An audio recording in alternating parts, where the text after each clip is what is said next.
ৰাষ্ট্ৰীয় মুক্ত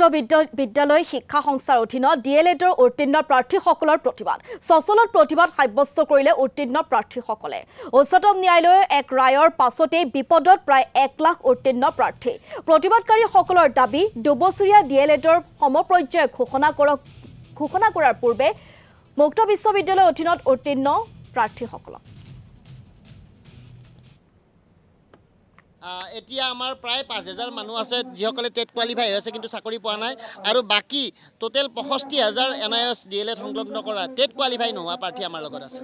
আমাৰ এতিয়া দাবী এইটোৱে বিচাৰিছোঁ বাইদেউ যে আপোনালোকে জানে যিহেতু আমি চেন্ট্ৰেল গভৰ্ণমেণ্টৰ এটা কোৰ্চৰ জৰিয়তে আমাৰ গোটেই অসমৰ প্ৰায় 1,1765 গৰাকী প্ৰাৰ্থী আমি এই প্ৰগ্ৰেমটো কৰিছিলোঁ এই টিচাৰ্ছ ট্ৰেইনিংটো আমি লৈছিলোঁ গতিকে আমাৰ আশা এইটোৱে যে আমাৰ লগত 30000 প্ৰাৰ্থী ইতিমধ্যে চাকৰি পালে গতিকে আমি যিসকল এতিয়া বাকী আছোঁ এইসকলক তেওঁলোকে হয়তো দুবছৰীয়া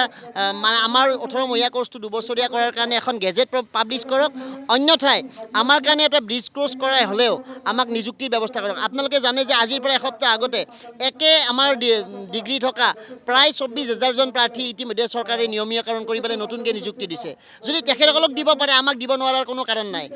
মানে তেখেতসকলে আমাৰ কথাটো বিবেচনা কৰা নাই সেইকাৰণে আমি ভাবিছোঁ আমাৰ ইমান সংখ্যক আপোনালোকে আজি দেখাওক ইমান সংখ্যক মানুহে এই সমস্যাৰ লগত মানে সংলগ্ন হৈ আছে তেখেতসকলে সমস্যাত গ্ৰস্ত হৈ আছে গতিকে আমি আশা কৰিম যে আমাৰ অসম চৰকাৰ আৰু ভাৰত চৰকাৰ